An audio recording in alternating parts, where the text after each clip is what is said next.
मेरे साथ मिलकर परमपिता परमेश्वर के मुख्य नाम ओम का उच्चारण करेंगे। लंबा गहरा श्वास करें।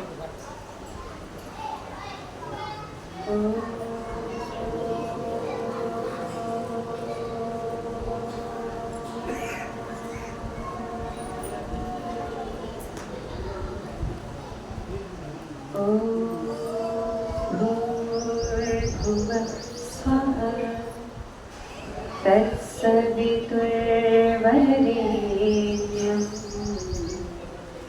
भर्गो देवस्य धीमहि धियो यो नः प्रचोदयात्।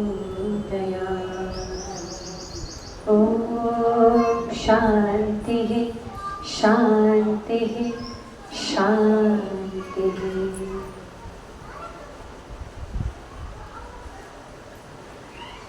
तो हमारे बीच में उपस्थित आत्मोन्नति केंद्र से आए हुए, जो मुझे पिता के समान संरक्षण देते हैं, आचार्य श्री आत्म प्रकाश जी, मंच पर उपस्थित मेरी छोटी बहन के समान तन्नू आर्या जी, जो इतने दिनों से आपको इतने सुंदर भजन सुना रही हैं, इतना कुछ याद है, इतनी भावना के साथ। निश्चित रूप से ये ईश्वर की ही कृपा है उन पर, जो बनी रहे। उपस्थित सभी विद्वत मंडल, आर्य समाज के सभी पदाधिकारी गण, धर्म प्रेमी सज्जनों, वंदनीय मातृशक्ति और प्यारे बच्चों,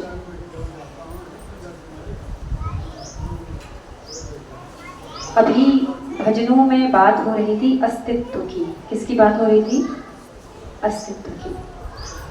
दर्शन, उपनिषद, वेद, जितना भी हमारा वैदिक वाङ्मय है, उसको बचाने के लिए हमारा अस्तित्व का रहना अत्यंत आवश्यक है। चाहे कोई नेता हो, चाहे कोई समाज हो, चाहे कोई परिवार हो, कोई भी संगठन हो, उसको आगे बढ़ाने के लिए उसका उत्तराधिकारी होना अत्यंत आवश्यक है। क्या होना आवश्यक है? उत्तराधिकारी होना। यदि उत्तराधिकारी नहीं है तो वो जो संस्था है, वो जो परिवार है, वो वहीं पर बंद हो जाता है। हमारे उपनिषदों में जब विद्यार्थी गुरुकुल से विद्या अध्ययन संपूर्ण कर लेता है, तो वो गृहस्थ में जाने के लिए प्रवेश करता है, तो उसका समावर्तन संस्कार किया जाता है। समावर्तन संस्कार के साथ उसको उपदेश किया जाता है।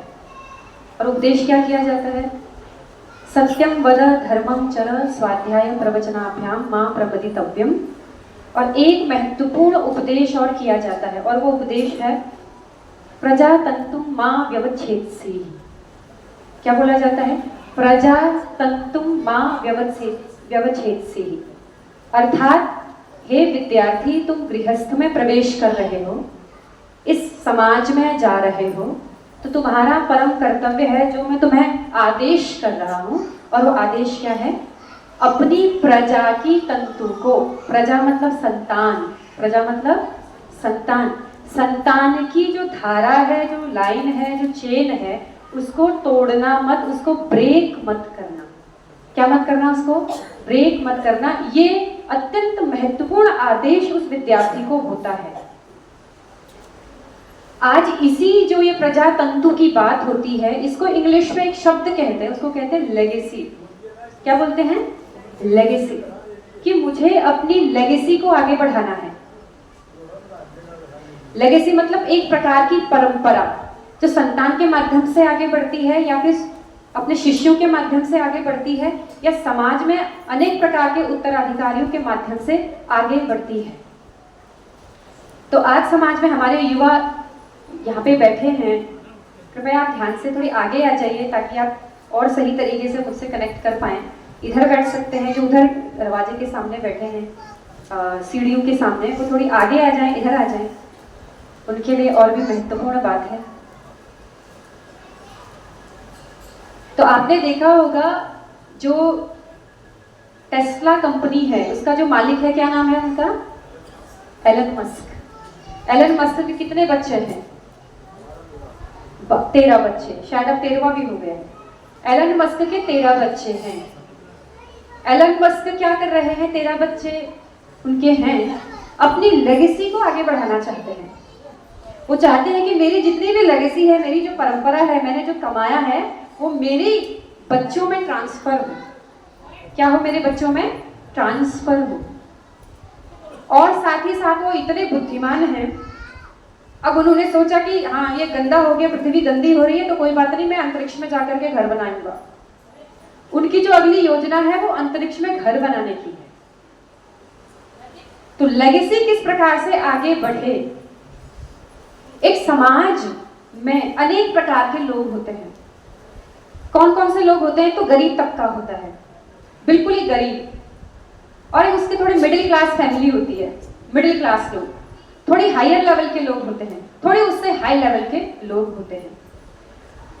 तो समाज में जब हम धर्म की बात करते हैं, आप ध्यान से सुनिएगा इस बात को, ये बात लिखते हैं स्वामी महर्षि स्वामी दयानंद सरस्वती जी के शिष्य स्वामी श्रद्धानंद जी के पुत्र श्री इंद्र विद्या वाचस्पति अपनी पुस्तक में लिखते हैं। वो पुस्तक पढ़ के मुझे लगा कि उस समय वो क्या सोचते थे, अत्यंत उपयोगी बात। उन्होंने बोला कि जब धर्म करने की बात आती है तो धर्म बराबर दया, धर्म का बराबर उन्होंने क्या किया? दया। यानी हम किसी दूसरे पर दया करने को धर्म कह देते हैं मोटी मोटी भाषा में। तो उन्होंने कहा कि जब समाज में धर्म करने की बात आती है तो हम क्या उपदेश करते हैं? उपदेश करते हैं कि गरीबों को भोजन कराइए। क्या उपदेश करते हैं? गरीबों को भोजन कराइए, लंगड़ों को दान दे दीजिए, जो गरीब हैं उनको आगे बढ़ा दीजिए, जो लाचार हैं उनको ऊपर उठा दीजिए, यही उपदेश करते हैं। तो ये जो समाज में ऐसा तबका है, इसको दान करने के लिए, पुण्य करने के लिए हमें आदेश किया जाता है, और इसी को हमारा क्या माना जाता है? धर्म माना जाता है। आप अगर मेरी बात ध्यान से नहीं सुनेंगे तो आपको ये गहराई समझ में नहीं आएगी। अगली बात वो कहते हैं, ये जो समाज में गरीब तबका है, जो अपाहिज हैं, जो गरीब हैं, जो कि हमारे देश में माना जाता है कि मुस्लिम माइनॉरिटी में आते हैं, कुछ और गरीब हैं, लगड़े लूले हैं, इन सबके लिए हमको भी आदेश किया जाता है कि उनको क्या करो? दान करो, पुण्य करो, ये करो, वो करो। और इनके लिए सरकार की भी अनेक प्रकार की क्या है? योजनाएं हैं। बड़ी अच्छी बात लिखी उन्होंने। इनके लिए सरकार की भी अनेक प्रकार की योजनाएं हैं। अब जब इनके लिए सरकार की अनेक प्रकार की योजनाएं हैं, इनके लिए हम लोग भी धर्म उनको खाना खिलाना समझते हैं, तो वो लोग जो योग्यतम हैं, योग्यतम लोगों के लिए कोई भी ऐसा प्रावधान ना तो सरकार करती है, ना तो हम लोग करते हैं। हम लोग कभी ये नहीं कहते कि उस घर में एक ही बच्चा है, चलो जाओ उनको दान दे करके आओ, चलो जाओ उनको उपदेश करके आओ, जाओ उस घर में जाके धर्म कमा के आओ। हम ऐसा कभी भी नहीं कहते हैं। तो श्री इंद्र विद्या वाचस्पति जी लिखते हैं कि समाज में जो गरीब तबका है या जो माइनॉरिटी है, उनको संतान उत्पत्ति करनी चाहिए। जो गरीब हैं, जो लंगड़े हैं, जो लूले हैं, जो खराब हैं, जो गरीब हैं, उनको संतानों उत्पत्ति करनी चाहिए कि नहीं करनी चाहिए, इस पर हमारी राजनीति हमेशा चुप रहती है। इस बात को ध्यान से समझिएगा। इस पर हमारी राजनीति हमेशा चुप रहती है, कभी नहीं कहती जो लूला है उसको संतान उत्पत्ति नहीं करनी चाहिए। सुनने में बड़ा अजीब लगेगा आपको ये। जो माइनॉरिटी है, जो एकदम अनपढ़ है, गवार है, उनको संतानों उत्पत्ति नहीं करनी चाहिए, ऐसा कोई प्रावधान हमारी राजनीति में नहीं है, ना ही कोई ऐसा नेता बात करता है। बल्कि कहता है कि आप 10 संतानें उत्पन्न करो, हम तुमको और पैसा देंगे, आप संतान उत्पत्ति करो, हम तुमको फ्री राशन देंगे। इस भयानक स्थिति के कारण अब जो योग्यतम लोग हैं, कैसे लोग हैं? जो योग्यतम लोग हैं, जो कि हम सब समझते हैं, उसकी संतान कितनी है? एक, ज्यादा से ज्यादा 2। अब इसकी गंभीरता को समझिएगा। वो केवल एक संतान करना चाहता है। कुछ लोग तो मिडिल क्लास से थोड़ी अपर हो गए हैं, वो इसलिए एक संतान करना चाहते हैं। वो समझते हैं कि एक संतान में खर्चा कम आएगा, एक संतान पालने में आसानी होगी। एक संतान पालने में आसानी होती है, ये सबसे बड़ी भ्रांति है। एक संतान आराम से पलता है कि 2-3 संतान आराम से पलते हैं?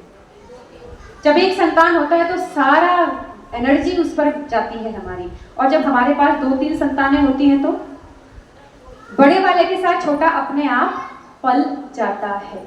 मैं बात कर रही हूँ लेगेसी की, मैं बात कर रही हूँ परंपरा की।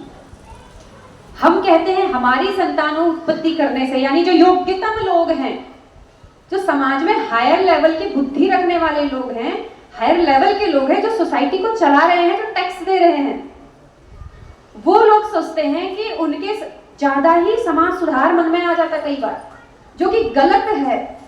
वो लोग सोचते हैं कि हमारे एक संतान उत्पन्न करने से जनसंख्या नियंत्रित होगी। तुम योग्यतम लोग हो, आप हम सब योग्यतम लोग हैं, जिनकी बुद्धि योग्यतम है, जो समाज को सुचारू रूप से चला सकते हैं, जिनके पास अध्यात्म है, जिनके पास पैसा भी है। अगर वो लोग लेगेसी के रूप में केवल एक संतान को आगे बढ़ाएंगे तो आपके एक संतान उत्पन्न करने से जनसंख्या नियंत्रण होने वाली नहीं है, क्योंकि जो बाकी तबका है समाज का, वो तो अंधाधुंध संतान उत्पन्न किए जा रहा है, किए जा रहा है, किए जा रहा है। मैं कल परसों से ये बात कर रही हूँ, बात क्या कर रही हूँ कि जो यहाँ जीतेगा, लड़ेगा, वही यहाँ पे राज करेगा, परचम लहराएगा। ईश्वर हमारा हाथ कतई नहीं पकड़ेगा। ईश्वर ये नहीं कहेंगे तुम योग्यतम थे, तुम योग्यतम हो, तुम्हारी बुद्धि अच्छी है, तुम तो जनसंख्या नियंत्रण करना चाहते हो, तुमको तो अधिक प्रदूषण नहीं करना है, इसलिए तुमने एक संतान करी, इसलिए तुम अच्छे हो। ऐसा ईश्वर कभी भी हमारे मन में कहने वाले नहीं है, क्योंकि ये संग्राम है, ये सोसाइटी, ये दुनिया एक संग्राम है। जिसकी संख्या ज्यादा, जिसके पास पावर, जिसके पास क्रूरता, जिसके पास हिंसा, न्यायपूर्वक हिंसा होगी, वही व्यक्ति यहाँ पे शासन करेगा। और अगर अन्यायपूर्वक हिंसा की गई तो भी वो यहाँ शासन करेगा। ऐसी परिस्थिति में आज त्रिषा जी यहाँ आई हैं, स्वागत है। आप अपने बच्चों को हाथ पकड़ करके आर्य समाज में नहीं ला रहे हैं। आर्य समाज एक प्रकार की लेगेसी है। मैं कल बात कर रही थी कि महर्षि दयानंद को पता था कि समाज पूरा सुधरने वाला कभी नहीं है, लेकिन एक ईश्वर की परंपरा, एक वैदिक सनातन संस्कृति की परंपरा किसी कोने में बची रहेगी, तो जो लोग मुक्ति की राह पर जाने वाले हैं उनको एक मार्ग मिल जाएगा। क्यों? क्योंकि समाज में सब लोग मुक्ति के लायक ही नहीं हैं। जो आतंकवादी यहाँ पे हिंदू हो के मुस्लिम होकर के गोली मार देंगे, वो क्या मुक्ति के बारे में सोचेंगे? तो समाज में जो आर्य समाज की लेगेसी है, जो उच्चतम योग्यतम लोगों की लेगेसी है, वो एक संतान में, बल्कि अब तो एक भी संतान नहीं है। हमारे बच्चे कहते हैं कि हम पैसे कमाएंगे और घूमेंगे फिरेंगे, ऐश करेंगे। अब आते हैं थोड़ी सी एक संतान पर। अभी आर्य सभा ने एक पुस्तक निकाली है, चुनौतियों पर चिंतन। उस पर ये कुछ विषय लिखे हुए हैं, उसमें कुछ कहानियां हैं। उसमें से एक सच्ची घटना आपको सुनाती हूँ, जो मुझे मेरे आचार्य जी ने सुनाई थी जब वो प्रवचन कर रहे थे। तो एक जगह शादी, अब एक बच्चा है, आपका भी एक बच्चा है, उनका भी एक बच्चा है, तो आपने आपस में बच्चों के, हाँ ठीक है, फॉर एग्जाम्पल, उदाहरण के लिए आपके दो हैं, अच्छी बात है, ठीक है। तो मान लीजिए आपका भी एक बच्चा है और उनका भी एक बच्चा है। आगे जो स्थितियां पैदा होंगी, और वो ये कैसे लोगों के बच्चे एक एक हैं? योग्यतम। कैसे बच्चों के एक एक बच्चे हैं? योग्यतम बच्चों के, जो समाज को लीड करते हैं भाई, उनके बच्चे एक हैं, उनकी लेगेसी एक पर सिमट गई है। अब जब योग्यतम लोगों के बच्चे होंगे तो अयोग्य का तो दूल्हा दुल्हन स्वीकार नहीं करेंगे। दूल्हा दुल्हन भी कैसे चाहिए? योग्यतम चाहिए। तो अब जिसका दूल्हा दुल्हन उसको मिला, वहां पर भी संतान कितनी है? एक संतान है। अब दोनों ने आपस में विवाह कर लिया। अब आप कहते हो ना, मेरी संतान मुझे पूछ नहीं रही है। अंत में ये सारा जो किया धरा है वो मेरा ही है, जो कहता है कि मेरी संतान मुझे पूछ नहीं रही है। क्यों नहीं पूछ रही है? उसकी गहराई को समझिए। अब उसका भी एक बच्चा है, इसका भी एक बच्चा है, दोनों ने आपस में विवाह कर लिया। अब ये जो एक बच्चा है, उसके सर पे कितनों की जिम्मेदारियां हैं? दो माता पिता इसके, अपना भी एक बच्चा हो गया, दो खुद अपने, कितने लोग हो गए? गिनिए कितने लोग हो गए? बच्चों को समझ में आ रही है बात? कितने लोग हो गए? 7 लोगों की जिम्मेदारी एक व्यक्ति पर है, मतलब 2 व्यक्तियों पर। अब वो दोनों यदि जॉब नहीं करते हैं तो परिवार पलेगा नहीं, और अगर जॉब करते हैं तो ना संतान को समय दे सकते हैं, ना तो बुजुर्गों को समय दे सकते हैं। और जब संतान को समय नहीं दे सकते तो संतान किसी और के हाथ में पलती है, तो संतान में गलत संस्कार जाते हैं, और वो संतान कितनी है? मात्र एक, वो भी अपने हाथ में नहीं है। गंभीरता समझिए। और जो माता पिता हैं जिनको शिकायत रहती है कि मेरे बच्चे मुझे समय नहीं देते, अरे मेरी माओ तुम्हें समय कैसे देंगे? उनकी परेशानी को समझिए। जो एक बेटा है और अपने पूरे ससुराल भी, मायके भी, सबको संभाल रही है, सबको संभाल रहा है, वो आपको समय क्यों कर दे देगा और कैसे दे देगा? तो घटना सुना रहे थे, घटना लिखी हुई है कि एक बच्ची थी जिसका पति दूर नौकरी करता था, उसका अपने 2 माँ बाप और उसके अपने 2 माँ बाप, तो उसको वो भी खुद जॉब करती थी। तो जैसे ही जॉब के लिए जा रही थी तो उसके मायके से फोन आया कि तेरे पिताजी को हार्ट अटैक आ गया। क्यों फोन आया? क्योंकि बेटी उनकी वही है जो उनका ध्यान रखे, दामाद घर पे है नहीं। ये सच्ची घटना। तो अब बोला कि हाँ, तो वो फटाफट ऑफिस में फोन करके छुट्टी लेके गाड़ी चला करके गई। गाड़ी चलाना भी आना चाहिए उसको। गाड़ी चला करके गई और पिताजी को हॉस्पिटल में उसने एडमिट किया। हॉस्पिटल से जैसे ही वापस आ रही थी उसके ससुराल पक्ष से फोन आया, और ससुराल पक्ष से फोन क्या आया? हाँ बिटिया, बहुत जल्दी घर आ जाओ, आपका जो बेटा है ना उसको गले में सिक्का डाल दिया। उसने गले में क्या डाल दिया? सिक्का डाल दिया। अब ये जो गाड़ी चला रही है, एक बच्ची, हम कहते हैं ना मेरी बच्ची बिगड़ गई, मुझे ध्यान नहीं देती है, उस बच्ची का हृदय में झांक के देखो उसकी क्या हालत है। ये हाई क्लास फैमिली की हालत बता रही हूँ, मिडिल क्लास का भी यही हाल है, जिसको हम योग्यतम कहते हैं।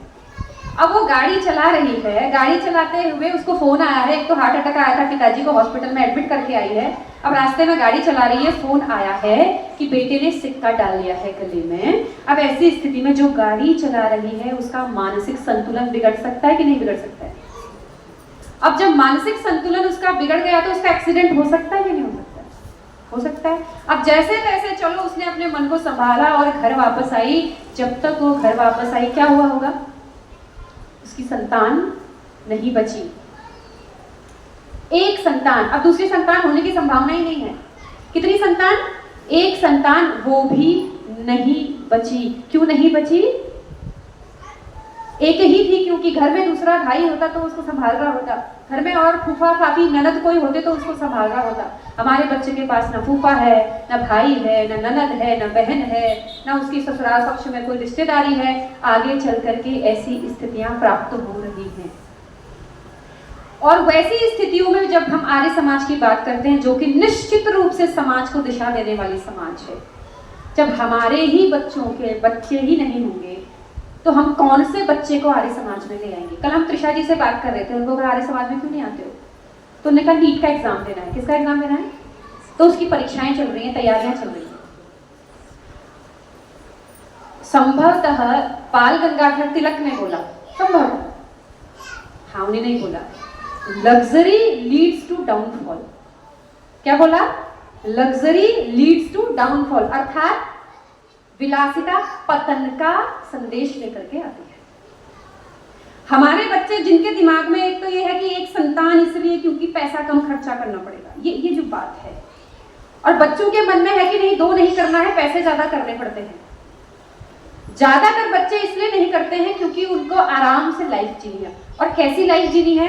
लग्जरी लाइफ जीनी है। कैसी लाइफ जीनी है? लग्जरी लाइफ जीनी है। लग्जरी लाइफ जीने के कारण से उनको अब ये चीजें नहीं करनी है। और लग्जरी लाइफ का मतलब क्या है? ज्यादा से ज्यादा गाड़ियां हो, ज्यादा से ज्यादा घर हो, ज्यादा से ज्यादा संपत्ति हो, ज्यादा से ज्यादा हमारे पास पैसे हो और हम उसको फूंक सके, आराम से उसको एंजॉय कर सके। ये एक नई विचारधारा हमारे युवाओं में प्रवेश कर रही है। और हमारे शास्त्र, हमारे उपनिषद कहते हैं, समय है अभी, हमारे शास्त्र, हमारे उपनिषद कहते हैं प्रजातंतुम मां व्यवच्छेदसी ही, ये वेद का सिद्धांत है।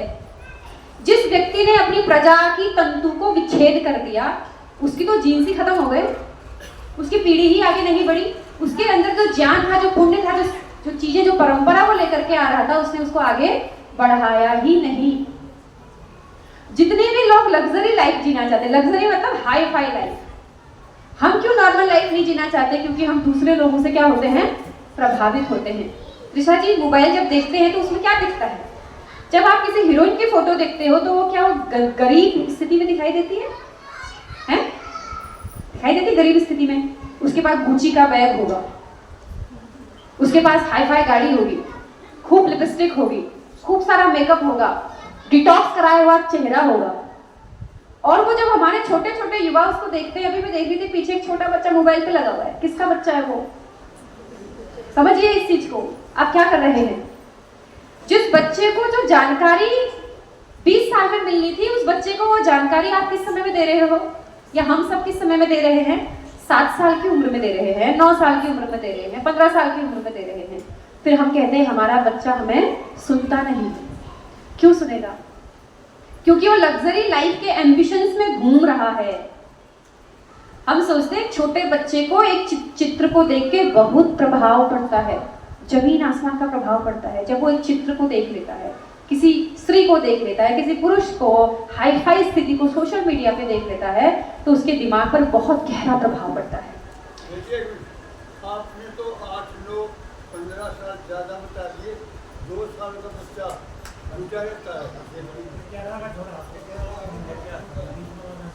ठीक है, ठीक कह रहे हैं दादाजी। तो स्थितियां क्या पैदा हो रही हैं? हम समझते हैं कि हमारी जो 19 साल की लड़की जिसने मोबाइल में बहुत सारे नॉलेज को इकट्ठा कर लिया है, इंफॉर्मेशन, अब वो इंफॉर्मेशन जो उसके दिमाग में खूब इकट्ठा हो गई है, हमको लगता है वो समझदार हो जाएगी, ऐसा हमें लगता है, लेकिन वो समझदार नहीं होएगी। उसके शरीर में जो परिवर्तन 19 साल की उम्र में होते हैं, 15 साल की उम्र में होते हैं, वो वैसे ही रहेंगे और उसकी बुद्धि वैसे ही काम करेगी। अब पहले से माँ बाप उसको समझाते थे, अब उसको समझाने का जिम्मा हमने किसको दे दिया? अरे गहरे नत्थु खैरे किसी को भी, कोई भी उठा करके उसको उपदेश कर रहा है। कहाँ? मोबाइल पर। वो कहते हैं तुम क्या जानते हो? गूगल बाबा। तुम क्या जानते हो? Chat GPT. तुम क्या जानते हो? ये। तुम क्या जानते हो? वो। और जो हम आज चैट जीपीटी एआई जमाने की बात कर रहे हैं, मैंने एआई को एक दिन पूछा कि अगर उसको, मैंने महर्षि दयानंद के बारे में पूछा तो उसने पूरी जानकारी नहीं दी। तो मैंने उसको कहा कि आपने महर्षि दयानंद सरस्वती की पूरी जानकारी नहीं दी। तो उन्होंने मुझे कहा कि मैं क्षमा चाहता हूँ, मेरे पास जो डेटा है मैं उसी को आपको दे सकता हूँ। वो ऐसे बात करता है जैसे कोई इंसान बात कर रहा है। क्षमा कीजिएगा, आप मुझे जो डेटा आपके द्वारा, आप लोगों के द्वारा ही प्राप्त हुआ है, मैं उसी को आपको दे सकता हूँ। तो मैंने कहा तो फिर क्या करें? तो बोले आप मुझे डेटा दीजिए, मतलब मैं फीड करूँ दयानंद जी के बारे में। तो मैंने कहा आप बहुत चालाक हैं, अगर मैंने आपको दे दिया तो फिर आप इंप्रूव हो जाओगे। उसने कहा ओ हो, आप तो बड़े शातिर हो। ओ हो भी आया था, आप यकीन नहीं मानेंगे। ओ हो, आप तो बड़े शातिर हो। मुझे एआई बोल रहा है, ऐसे बोल रहा है जैसे कोई इंसान बोल रहा है। ओहो, आप तो बड़े शातिर हो। आपने सत्य कहा कि जैसा डेटा आप मुझे देंगे मैं वैसा ही आपको प्रोवाइड करूंगा। अब ये जो मोबाइल पर जितना भी डेटा आता है, वो डेटा कौन डालता है? हम। जब हम फोन पे बात करते हैं, कहते हैं ओहो वो चप्पल टूट गए हैं मेरे। अपनी बहन से बात कर रहे हैं कि चप्पल टूट गए, चलो दुकान चलते हैं चप्पल लेने। तो हमारे फोन का माइक्रोफोन का एक्सेस लिया होता है कई ऐप्स ने, तो वो हमारा सुन रहे होते हैं और जैसे ही आप फोन रखते हो आपको एक मैसेज आ जाएगा। मैसेज, ये क्या है? डेटा। उसने क्या किया? हमारा डेटा चुराया। क्या किया बच्चों? आप तो जानते हो ना, सब बड़े स्मार्ट हो आप। आज के युवा तो उतने स्मार्ट है पूछो मत।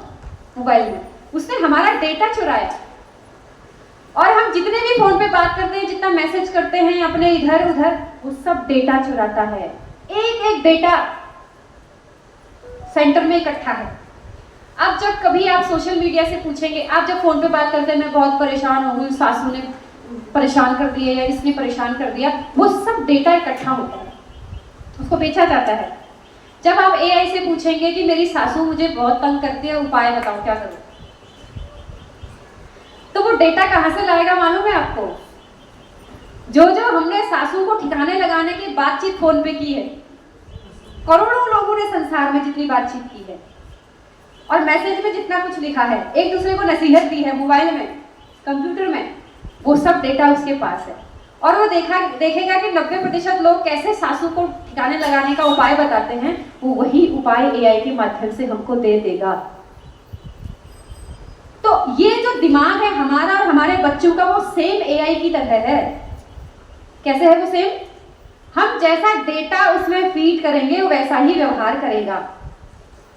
जब हम अपने बच्चे को ना चाहते हुए भी यहाँ बिठा देते, जैसे छोटू को बिठाया है, आपको लग रहा है कि ये कुछ नहीं सीख रहा है, लेकिन ये अभी हम देख रहे थे उत्कर्ष जी और दूसरे कहाँ हैं, चले हर्ष जी और उत्कर्ष जी मंत्र पाठ कर रहे थे। उनको नहीं, और भी थे ना एक सफेद शर्ट वाले, उत्कर्ष के साथ वंश जी, वो प्रॉपर सारे स्वस्ति वाचन शांति कर सब मंत्र पाठ कर रहे थे। भले ही उनको आज उनके अर्थ पूरे नहीं आते हो, लेकिन जब वो इस उम्र में आएंगे ना, इसी गति से काम करेंगे। किस गति से? जिस गति से उनके पिताजी काम करते हैं, निश्चित रूप से करेंगे। क्यों करेंगे? समझिए इस चीज को। डेटा क्या दिया जा रहा है बुद्धि को? डेटा। इसलिए ऐसा मत समझिए त्रिषा जी कि आर्य समाज में जाके कुछ नहीं होगा। आर्य समाज एक ऐसी संस्था है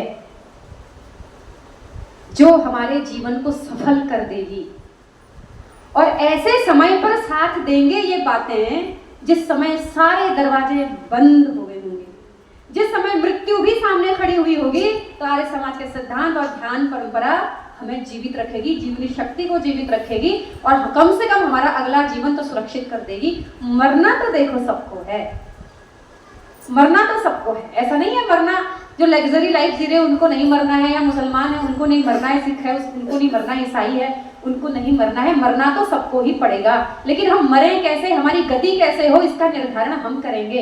हमें अपनी बुद्धि को डेटा देना है। इसलिए आप अकेले मत आया करिए आर्य समाज में, मत आया करिए आर्य समाज में। आप कंडीशन रख दीजिए, बेटा आर्य समाज में आओगे तो तभी पिता मानो मुझे, नहीं तो पिता मत मानो। आप लोग स्टैंड नहीं ले रहे हैं, क्षमा चाहूंगी मैं आप लोगों को। अभी मैं आप कह के कह रही हूँ, मैं क्षमा चाहूंगी, क्योंकि मैं तो अपना घर छोड़ के आ चुकी हूँ। कोशिश कर रही हूँ अपने माँ बाप को भी आर्य समाजी बनाने का। वो पौराणिक है, वो ये बड़ी बात है कि पौराणिक फैमिली से मैं आई हूँ, ये आपके लिए शर्म की बात होनी चाहिए निश्चित रूप से। और मैं कह रही थी ना कल, आर्य समाज से जो बुद्धिमान होगा, मैं तो बुद्धिमान भी नहीं हूं इतनी, तो भी मुझे समझ में आ गए इसके सिद्धांत, तो बुद्धिमान बच्चा अवश्य ही समझेगा। और हम आपको गारंटी देते हैं, युवाओं पे ज्यादा काम करने का हमारा है। अभी आत्म प्रकाश जी आए थे, अभी आचार्य आशीष जी है, साथ में मिलकर काम करते हैं। कल उनका नाम नहीं लिया क्योंकि वो तो जड़ है, आचार्य आत्म प्रकाश जी वहां के जड़ है, वो उसी से फूला फला है वो। वहां पर हम युवाओं पे शिविर लगाते हैं। अब आपको स्टैंड क्या लेने की जरूरत है, और मुझे भी। अब ये आर्य समाज में बैठ के काम नहीं चलेगा, घर घर बुलाइए। कहाँ बुलाइए? अपने बेटे को बोले, बेटा ये फलाना त्योहार है, इस त्योहार पे आपको हमको 1 घंटा देना है। कितना देना है? 1 घंटा देना है। उस 1 घंटे में ऐसे विद्वानों को बुलाइए जो बच्चों को एड्रेस कर सकते हैं, जो उनकी भाषा में समझा सकते हैं।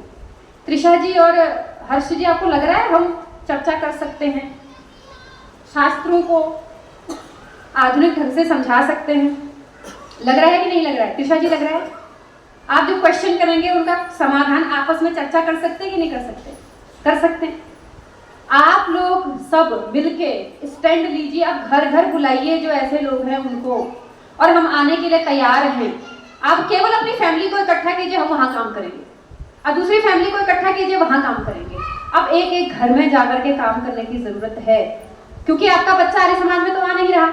और आर्य समाज में यज्ञवीर जी साल में कितने कार्यक्रम होते हैं? 3, 2, 3 या 2 केवल। और रविवार को तो रोज होता है, उनके बच्चे तो दिख भी रहे हैं। वो गाना अभी भजन गा रही थी, उनका बेटा यहाँ आता है, दिख भी रहा है आर्य समाज में आते हैं। क्योंकि अब साल में केवल 3 कार्यक्रम इस भवन में कर देने से भवन पवित्र नहीं हो जाएगा। गंभीरता बहुत खतरनाक है। हमारे लेगेसी भी खत्म होती जा रही है, आर्य समाज की परंपरा भी खत्म होती जा रही है। संसार तो उधेड़ने को पहले ही तैयार है। तो अब काम आग की गति से करने की आवश्यकता है। ये बात समझ रहे हैं? इसलिए आप स्टैंड लीजिए अपने बच्चों को। आप नीट की परीक्षा कर रहे हो, भले ही किसी की परीक्षा कर रहे हो, लेकिन जाके प्रश्न उठाइए उन विद्वानों के सामने जो आपको बड़ी बड़ी बातें करते हैं। उठाइए ना प्रश्न, किसने मना किया?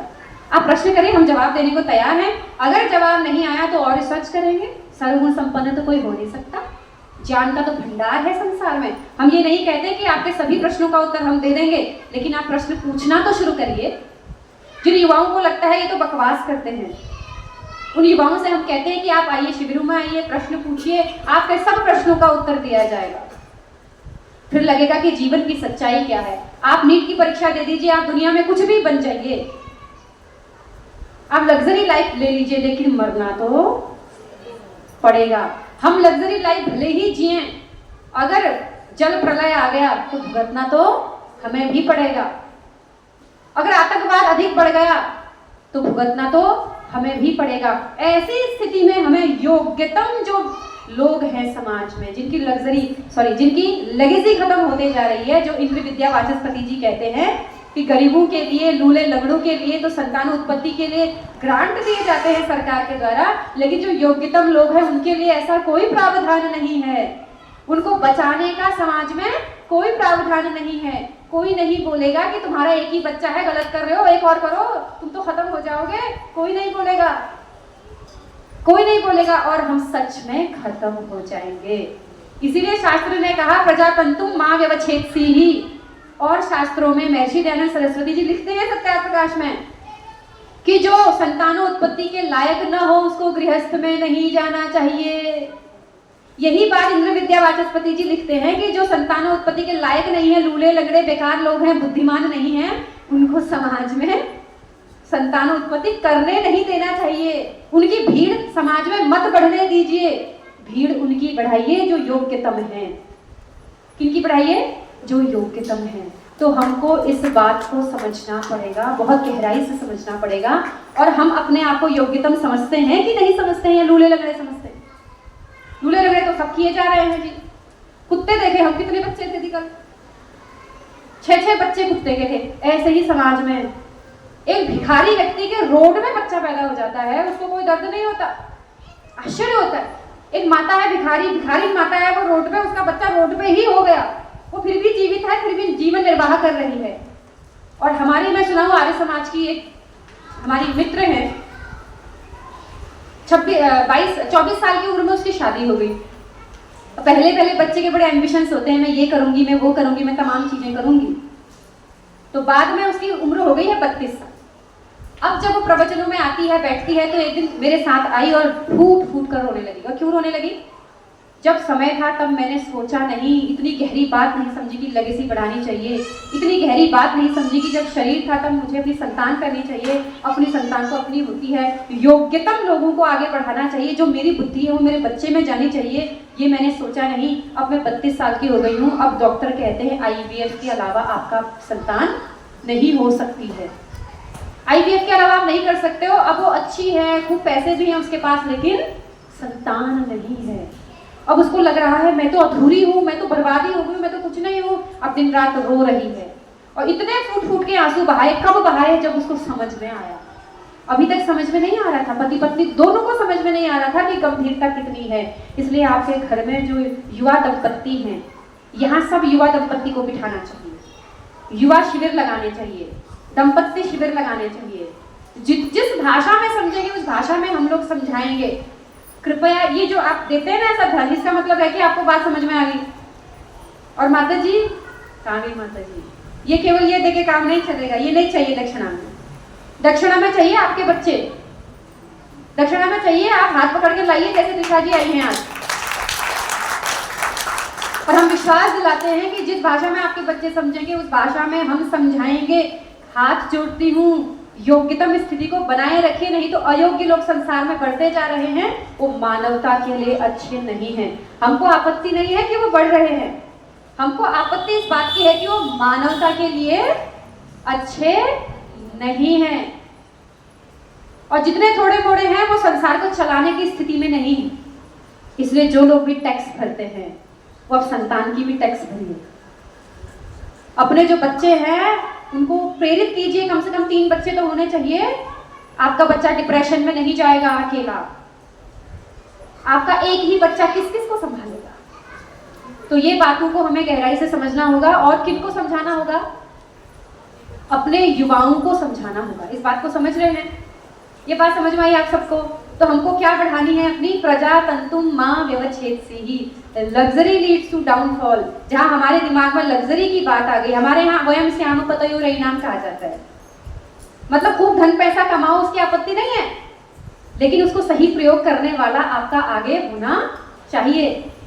इसलिए जो समाज में योग्यतम स्थिति को, जैसे इंद्र विद्या वाचस्पति जी कहते हैं, क्या बढ़िया बात कह दी उन्होंने, कहते हैं जो योग्यतम लोग हैं उनको बढ़ाने के लिए तो कोई प्रावधान ही नहीं है। तो उन योग्यतम लोगों को जो समाज में, और मुझे लगता है आर्य समाज में जितने भी लोगों के घर में मैं जाती हूँ लगभग योग्यतम ही होते हैं। उनके बच्चे अच्छी नौकरियों पर हैं, वो अच्छे बुद्धिमान हैं, सब कुछ अच्छा है, लेकिन बच्चा आर्य समाज में नहीं आता, ये उनकी बड़ी समस्या है। उनके बच्चा एक ही बच्चा है, ये और भी समस्या है। तो अब हमको युवाओं को बात समझ में आ रही है? कितने को बात समझ में आई? हाथ उठाइए। बात समझ में आई? ईमानदारी से समझ में आई? योग्यतम स्थिति समझ में आ रही है? समाज को अच्छे लोगों को चलाना चाहिए, ना कि बुरे लोगों को। और अच्छे लोग नहीं चलाएंगे तो बुरे तो चलाएंगे ही, और चलाएंगे नहीं, बेचारे आपस में लड़कट के मर जाएंगे, मानवता ही खत्म हो जाएगी। तो पाप लगेगा उन योग्यतम लोगों को जो अपनी लेगेसी को आगे नहीं बढ़ा रहे हैं, जो अपनी परंपरा को आगे नहीं बढ़ा रहे हैं। शास्त्रों की बात तो बाद में समझ में आएगी, पहले व्यवहारिक धरातल पर हमको ये बातें समझ में आ जाएं। आशा है मेरा समय समाप्त हो गया है, 11 बज गए हैं। आप समझ में आई? क्या नाम है जी? हर्षित जी। बात समझ में आई? गहरी से समझ में आई? आर्य समाज की लेगेसी को किसको बढ़ाना है? बताओ। हम बढ़ाएंगे। बोलो कौन बढ़ाएगा? त्रिषा जी 3 बार बोलो। हम बढ़ाएंगे, हम बढ़ाएंगे, हम बढ़ाएंगे। हाँ जी स्वस्ति जी कौन बढ़ाएगा? हम बढ़ाएंगे। हाँ जी हर्ष जी कौन बढ़ाएगा? हम बढ़ाएंगे। आर्य समाज की लेगेसी को उत्कर्ष जी कौन बढ़ाएगा? हम बढ़ाएंगे। और सीना ठोक के बढ़ाएंगे। कैसे? क्या बात करते हो? मजे से आराम से बढ़ाएंगे, कब्जा नहीं होने देंगे। और वो तभी होगा जब हमारे पास लोग होंगे, और लोग पैदा करना पड़ता है लोगों को, ऐसे तो आने जाएंगे ना लोग उत्कर्ष जी। तो ये चीज भी हमको समझना है, और ये बात रखनी आवश्यक है कि नहीं है? जरूरी है ना?